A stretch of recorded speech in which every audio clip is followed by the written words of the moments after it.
L'élection de Syriza suscite surtout des craintes chez la grande finance internationale et chez les idéologues de droite qui considèrent le paiement de la dette comme une nécessité religieuse presque. C'est la base même de leur dogme économique.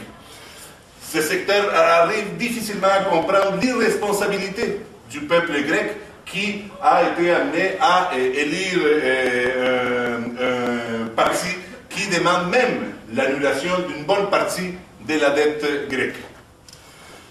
De l'autre côté du spectre politique, chez la gauche anti-néolibérale, dont QS, Québec solidaire, fait partie, l'élection de Syriza constitue une lueur d'espoir. C'est en quelque sorte un rayon de soleil dans l'épais nuage dans lesquels nous vivons depuis quelques décennies, qui présente les principes néolibéraux, les paiements de la dette en particulier, comme une nécessité inéluctable, à laquelle on ne peut pas échapper.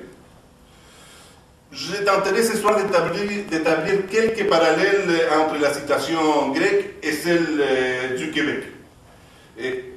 D'emblée, il est impossible d'affirmer qu'il existe une situation comparable entre ce qui se vit en Grèce en ce moment et ce qui se vit au Québec aujourd'hui. Les deux sociétés sont complètement différentes, de par leur histoire, de par leur trajectoire historique, de par leur culture, et de par leur situation géographique, etc. Or, la logique qui précède des politiques d'austérité, autant en Grèce qu'ici au Québec, proviennent de la même matrice idéologique, celle du néolibéralisme qui sévit tout autant en Europe qu'ici au Canada, que dans d'autres endroits dans le monde. Pour nous, pour la gauche,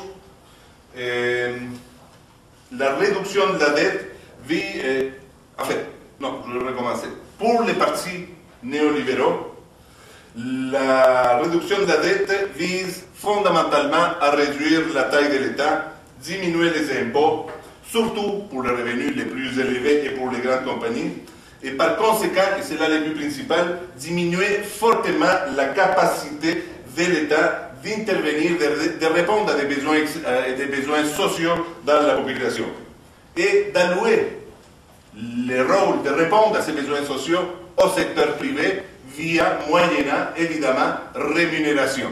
C'est la société de la vérité des prix. C'est le rêve, c'est le paradis néolibéral.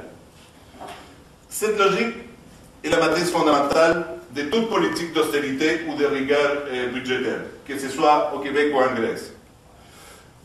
Ceci dit, la taille de la dette peut être problématique, surtout à deux niveaux. Le premier concerne les services de la dette et sa proportion dans le budget annuel d'un État. D'autre part, dans la globalité de la dette, ce qu'on appelle la dette brute, la dette doit aussi être comparée à la taille du produit intérieur brut, les fameux PIB. À ce sujet, il existe une différence de taille entre le Québec et la Grèce. Ici, au Québec, la dette est sous contrôle, malgré ce que le gouvernement Couillard voudrait nous faire croire.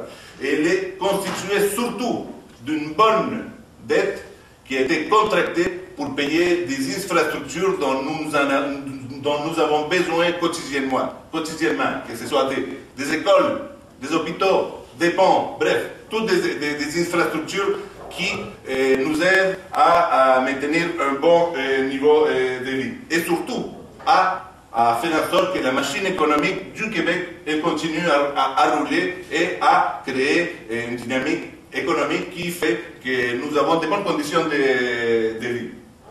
En Grèce, par contre, la dette est incontrôlable et incontrôlée. Les services de celle-ci accaparent une bonne partie des ressources publiques qui devraient être allouées à d'autres objectifs comme de régler des problèmes sociaux. D'autre part, une grande partie de la dette grecque est mauvaise dans la mesure qu'elle a été détournée en grande partie des investissements vers lesquels ils étaient destinés, elle a été détournée vers des réseaux de corruption et surtout des clientélismes, le clientélisme qui affecte historiquement la société grecque et depuis des décennies. Le cas grec est un cas extrême, découlant d'une évolution tout à fait particulière. Pays récent, aux confins de l'Europe, presque neuf, comme le Québec en quelque sorte, issu de la dislocation de l'Empire ottoman au début, dans les premiers tiers du XIXe siècle. La Grèce a très peu, pour utiliser le langage capitaliste, a très peu d'avantages comparatifs. Son avantage comparatif, c'est le soleil, c'est les îles, c'est le tourisme, c'est les beautés naturelles et une histoire lointaine, très lointaine. Parce que le peuple grec de l'Antiquité n'a rien à voir avec le peuple grec d'aujourd'hui, mais cette histoire elle fait partie de la genèse de la société occidentale. Nous étudions Aristote, nous étudions Platon, nous étudions la philosophie grecque, etc. Et souvent on dit, tout a été dit par les Grecs et c'est vrai. Mais la Grèce d'aujourd'hui n'a rien à voir malheureusement avec la Grèce idéalisée de l'Antiquité. Or, la Grèce n'a sorti véritablement de la misère qu'au tournant des années 70. Et ce pays a toujours été contrôlé par une caste sociale et économique et politique aussi, que ce soit traditionnellement de droite et depuis les années 70 aussi de gauche, par les partis, les PASOK dont nous allons en parler tantôt, qui ne se maintient en place que par un clientélisme extrême et par la corruption. En Grèce, vous ne pouvez pas avoir un emploi, que ce soit dans une compagnie privée ou étatique ou dans la fonction publique, si vous ne prenez pas la carte d'un parti ou si vous vous engagez pas à voter et à travailler pour tel ou tel politicien bien en vue dans telle ou telle région. C'est une histoire classique de la Grèce actuelle et depuis sa naissance. Toutes les régions sont contrôlées par certains partis politiques, certains hommes politiques, et je ne féminise pas parce que voilà, c'est surtout des hommes, et c'est la triste réalité, et ce clientélisme dégénère souvent en corruption. Donc il faut payer les politiciens en question jusqu'à aujourd'hui pour avoir un service, et cette situation-là dégénère et contamine l'ensemble des secteurs d'intervention touchés par l'État grec. Je lisais les programmes, justement, pour cette conférence, les programmes de Syriza, et ils disaient qu'ils allaient implanter des mécanismes afin de réduire au maximum les possibilités qu'une citoyenne aille à payer un fonctionnaire. Donc, si vous allez chercher un permis de toutes sortes, évidemment, vous payez le permis et vous payez une somme en plus. Donc, l'État grec est arrivé à la conclusion qu'il faut diminuer la possibilité de contact entre les citoyens qui donnent de l'argent pour un service public. C'est assez extrême. Ça démontre comment la corruption et le clientélisme font partie prenante de la société grecque actuelle. À la sortie de la Deuxième Guerre mondiale, la Grèce a connu une guerre civile terrible entre, d'une part, les forces, le parti conservateur royaliste, un parti libéral, bon, pour le même qu'ici, mais fondamentalement de la même matrice que le parti qui acceptait la royauté, et un parti communiste très bien organisé et armé. Et vous savez, dans la division internationale du monde suite à la guerre, la Grèce appartenait au monde occidental. Et Staline disait, bon, mais là, si on m'offre la Grèce sur le plateau d'argent, je vais l'accepter, mais l'URSS de l'époque n'allait pas se mettre en danger pour sauver les partis communistes grecs qui avaient quand même des forces indéniables pendant cette guerre civile. Finalement, cette guerre civile a dégénéré, a abouti à la victoire des forces de la réaction, les forces de la royauté et du parti libéral. Et depuis la Deuxième Guerre mondiale jusqu'à 1974, la Grèce a été contrôlée par surtout une dynastie de droite, pendant certaines périodes par une caste militaire qui ont effectué plusieurs coups d'État et qui a maintenu la Grèce relativement à l'écart des révolutions que le reste de l'Europe a connues suite à la Deuxième Guerre mondiale. Donc une société très marquée par le conservatisme, profondément anticommuniste, mais paradoxalement, qui a beaucoup investi dans le développement de la machine étatique. Mais non pas en fonction des besoins non pas en fonction des besoins de la société elle-même, mais surtout en fonction des besoins de la caste politique d'octroyer des emplois à leurs amis politiques. Donc on a connu un développement assez impressionnant de la fonction publique jusqu'à aujourd'hui. Et suite au retrait des militaires en 1974 du pouvoir et l'arrivée au pouvoir d'un parti social-démocrate de gauche, on va dire, les PASOK a continué dans cette optique-là, peut-être en introduisant une nouveauté, en appliquant une politique très interventionniste au niveau économique. Donc les PASOK a nationalisé, par exemple, une bonne partie de la finance grecque, a nationalisé plusieurs grandes entreprises grecques et ils avaient un rôle très très actif, mais non pas dans une optique, encore une fois, économique, donc de satisfaire des besoins, d'assurer une rentabilité à ces entreprises, mais surtout et avant tout d'étendre.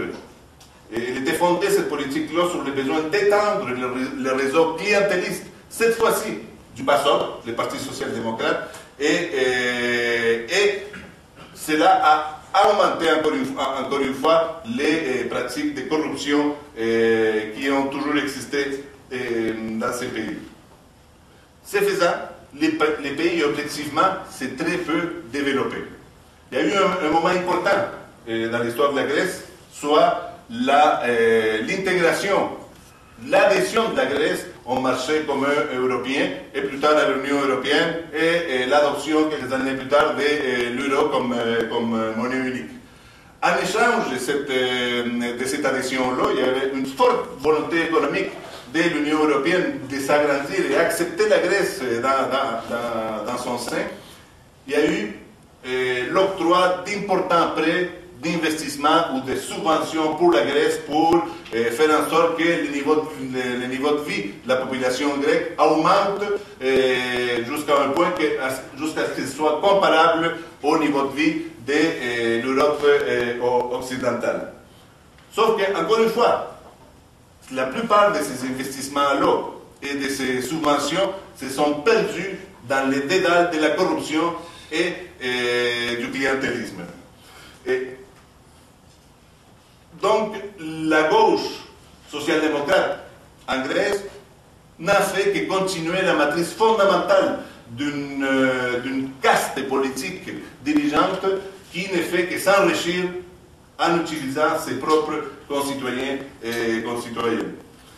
La corruption grecque a connu de tels degrés d'amplitude que le gouvernement grec du PASOK dans les années 80, le monsieur qui est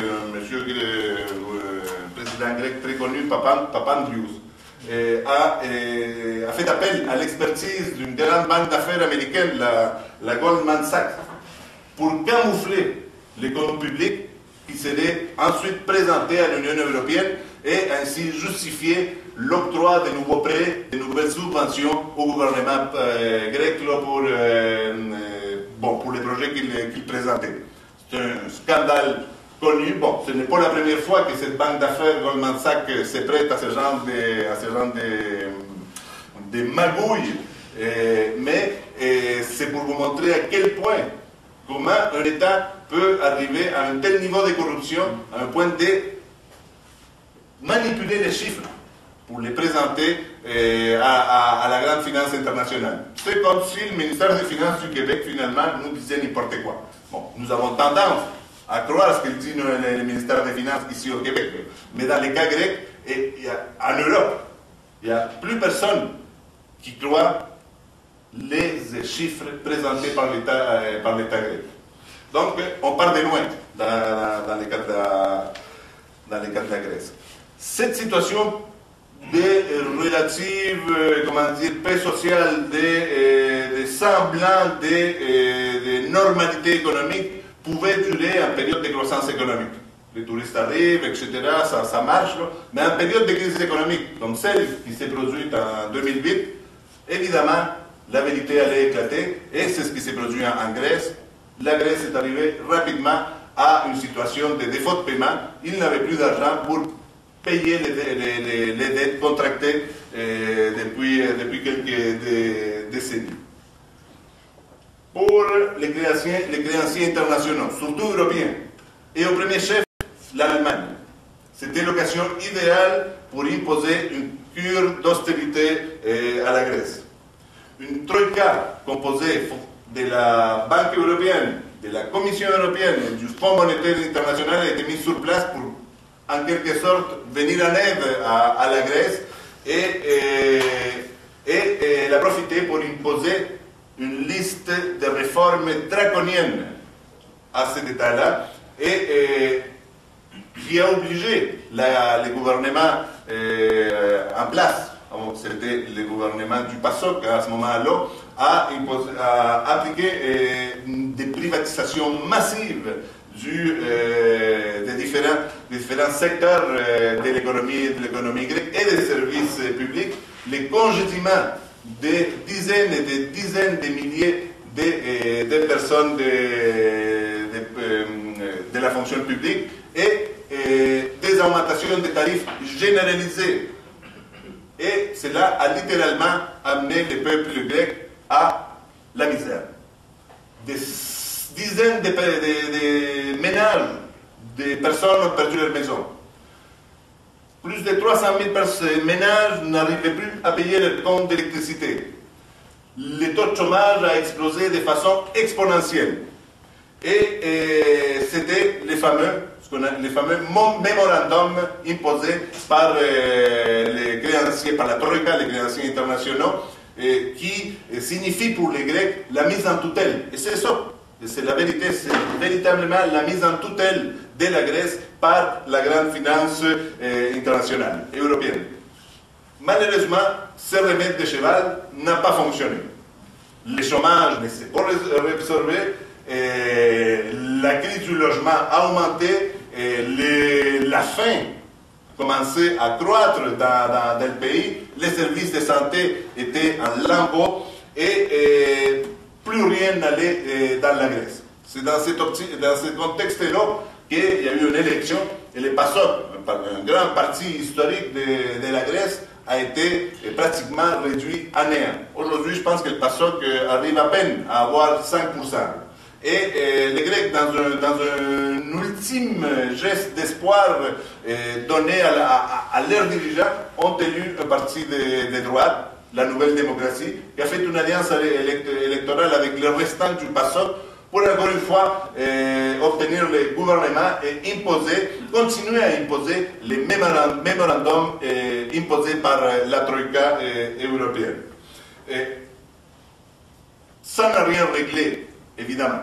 Les choses continuaient à empiler et nous sommes arrivés finalement au 25 janvier dernier où Syriza, une coalition des partis de gauche, certaines idées d'extrême gauche, on va laisser ces qualificatifs-là, qui à 10 ans n'obtenait que 2 à 3% de l'appui électoral. Aujourd'hui, le 25 janvier dernier, réussissait à avoir 39%, rappelez-moi les chiffres, peut-être quelqu'un se rappelle des chiffres de cette élection-là, mais presque la majorité absolue. Il manquait 2 députés pour obtenir la majorité absolue. L'élection de Syriza à la tête du gouvernement grec constitue une nouveauté à plusieurs égards. Pour la première fois depuis longtemps, un peuple décide par les urnes qu'il faut affronter la finance internationale. Institution largement technocratique et sans aucune assise démocratique.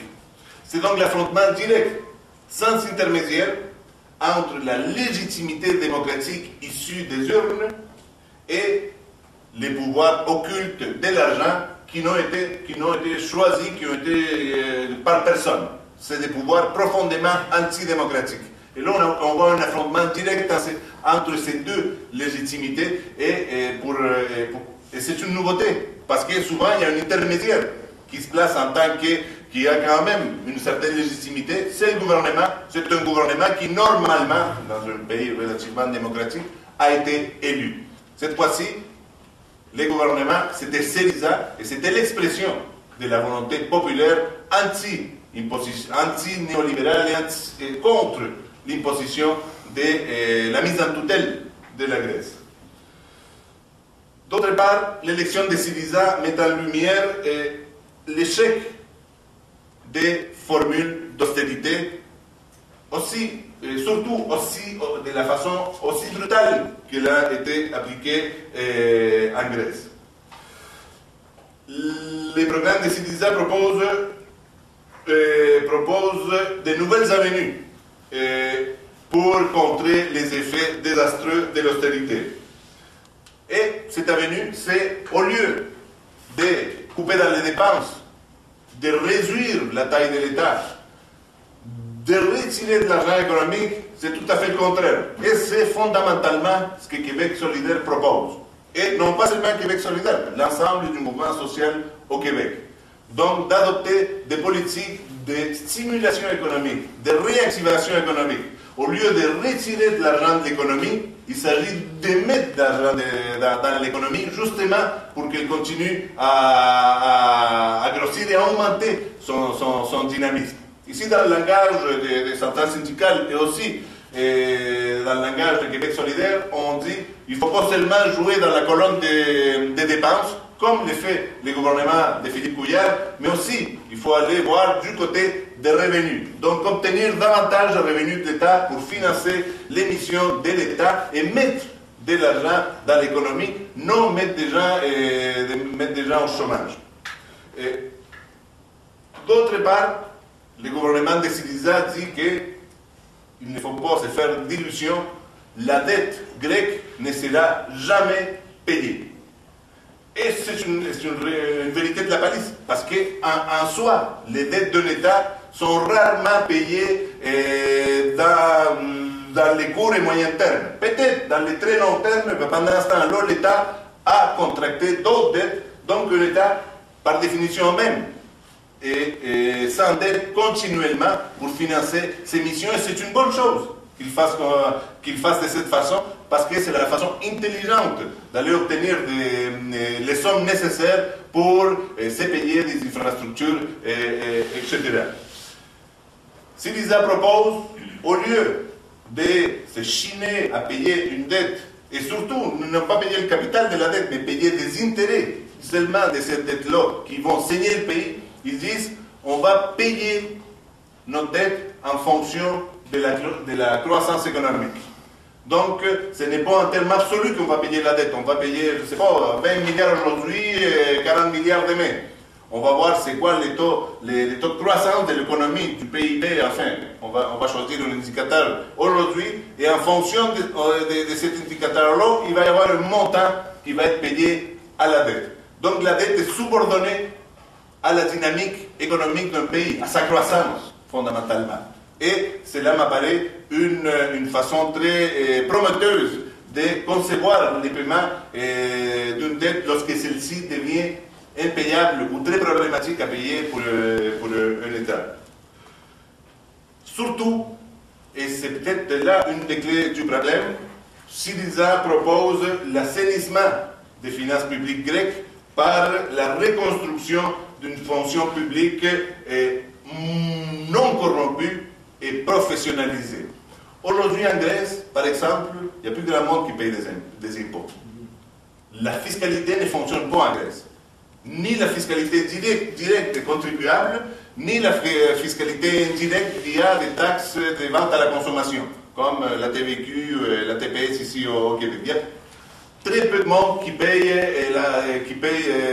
ses impôts, alors qu'il y a une assiette fiscale considérable dont l'État grec pourrait retirer des bénéfices. Et, en fait, Syriza doit non seulement se battre bec et ongle, et avec des chances de succès aujourd'hui incertaines contre la finance internationale, mais doit aussi se battre contre une inertie et une classe dirigeante qui a imposé des pratiques clientélistes et corrompues depuis des décennies. Et ça, ce n'est pas facile à réformer. Donc, Syriza doit se battre à l'extérieur et aussi à l'intérieur. Et on pourrait en parler peut-être tantôt lors de la période de discussion. Évidemment, ce n'est pas une tâche facile. Aujourd'hui, on lisait dans les journaux, encore une fois, les possibilités que Syriza réussisse à renégocier sa dette sont très incertaines. Et pourtant, c'est la condition sine qua non pour que la Grèce puisse entamer des réformes en profondeur afin de rendre l'État grec viable. S'il n'y a pas d'arrangement avec ses créanciers, Syriza aura beaucoup moins de chances de réformer son État. Donc, le Québec et la Grèce sont fondamentalement et très largement différents. Si dans le cas de la dette, la grecque d'une ampleur telle nécessite des réformes substantielles, ce n'est pas le cas du Québec, où la dette est largement contrôlée et elle est surtout une bonne dette parce qu'elle a été utilisée pour augmenter notre niveau de vie et augmenter notre dynamisme économique. La nécessité de l'austérité aujourd'hui, telle qu'imposée par le gouvernement de Philippe Couillard, relève plutôt d'un aveuglement, d'un impératif idéologique. On pourrait le dire, c'est un choix idéologique. Et ça correspond au projet historique du Parti libéral du Québec qui veut diminuer, coûte que coûte, la taille de l'État ici au Québec pour ensuite pouvoir privatiser de certains secteurs et augmenter le rôle de l'entreprise privée, soit par des baisses d'impôts, soit par des diminutions de la réglementation, ou soit par l'abandon carrément de l'État de certains secteurs au profit du secteur privé. D'autre part, ici au Québec, nous avons une fonction publique compétente, professionnalisée et optimale. Bon, rien n'est parfait. Évidemment, il y a beaucoup de problèmes encore à régler, mais la situation de la fonction publique au Québec est tout à fait différente de la situation de la fonction publique en Grèce. D'autre part, les politiques appliquées par le gouvernement Couillard, tout comme en Grèce, et là on retrouve un parallèle de similitude, peut conduire à soit maintenir les stagnations économiques. Vous savez, l'économie du Québec aujourd'hui ne se caractérise pas par son dynamisme, par sa croissance, etc. On connaît plutôt presque les stagnations et peut même induire une récession, à n'importe quel moment, une récession économique dont nous allons tous et toutes en pâtir. C'est le même cas, c'est la même situation dans le cas de la Grèce. S'il n'y a pas de sommes qui vont à la réactivation de l'économie, la crise va s'accentuer dans ces pays. Est-ce que l'austérité est une fatalité? Dans le cas du Québec, absolument pas. Je l'ai dit tantôt, ça relève plutôt d'un choix idéologique. Dans le cas de la Grèce, c'est plus complexe à répondre comme à dire que c'est... L'austérité, on l'a vu, elle n'a pas fonctionné en Grèce. Est-ce qu'on doit pour autant investir massivement de l'argent dans cette société qui rencontre des graves problèmes? Peut-être que ce n'est pas tout à fait la solution non plus. Mais il faut de l'argent dans cette société-là. Il faut des investissements privés, publics, etc. Mais la Grèce doit absolument entamer des réformes en profondeur pour réactiver son économie et assurer un développement viable à long terme. Parce que vous savez, le problème historique de la Grèce, ça a toujours été sa viabilité. Depuis sa naissance. Au début, c'était une série de régions tout à fait éparses et très petites qui n'avaient pas en soi une viabilité économique. C'est en constituant par des guerres, par des tractations économiques, des guerres surtout avec la Turquie ou avec d'autres voisins, qu'ils ont réussi à constituer un espace national relativement viable. Mais économiquement, la Grèce a toujours historiquement rencontré ces problèmes-là. Donc, ce n'est pas ici, ce n'est surtout pas à moi de décider comment les Grecs doivent s'en sortir, mais il me semble qu'on peut retirer des leçons très, très, très importantes et je pense que la question du contrôle démocratique des institutions, des entreprises étatiques, en particulier en Grèce, peut constituer une avenue intéressante parce que là, il y a là un terreau de sensibilisation, et je dirais même plus de conscientisation idéologique, de débat idéologique qui peut amener à une prise de conscience et à une lutte accrue contre des phénomènes comme la corruption et le clientélisme qui correspondent à des réalités beaucoup et très complexes. Donc la question de la démocratisation, la mise au débat de tous ces enjeux-là me paraît un aspect essentiel de l'expérience de Syriza aujourd'hui. L'expérience grecque ne fait que commencer. On a un gouvernement qui vient d'être élu le 25 janvier. On a des négociations très difficiles qui se font en ce moment avec les créanciers internationaux qui tiennent, surtout l'Allemagne, qui tiennent mordicus à que la Grèce rembourse la totalité de leurs prêts. Et cela aussi pourrait nous amener à nous poser des questions sur la question de faut-il ou non, en situation de crise évidemment, payer la dette. Il y a plusieurs exemples à travers l'histoire récente où on a décidé d'abolir une bonne ou la totalité de la dette de certains pays. Vous allez me dire, oui, c'est des petits pays avec des dettes minuscules, donc les coûts d'une telle mesure n'est pas énorme pour le système. Mais lorsqu'on parle des sommes plus importantes, à qui on est en train de faire mal en effaçant la dette, une dette qui devient problématique et devient un risque systémique pour tout le monde. Que va-t-il se passer si la Grèce ne réussit pas à payer sa dette et se retrouve en défaut de paiement? Elle va sortir obligatoirement de la zone euro avec des conséquences assez dramatiques pour les peuples grecs qui ne veulent pas sortir de la zone euro. Mais que va-t-il arriver au système en général avec un pays qui a décidé de se retirer et de cesser ses paiements comme l'a fait déjà l'Argentine? Et que ça va être la dépendance économique, ça va être la fin du système économique. Enfin, c'est des questions que nous pouvons nous poser, mais il est certain que l'expérience grecque lance des questions à l'ensemble des forces politiques de droite ou de gauche à travers le monde entier. Nous, à Québec Solidaire, on s'intéresse énormément à ce qui se passe dans ces pays parce que, je le dis tantôt, c'est la première fois depuis longtemps qu'un peuple décide de voter consciemment pour affronter la finance internationale et trouver une autre façon de se développer en dehors des dictats de la Troïka européenne ou des agences de notation ou de la grande finance internationale.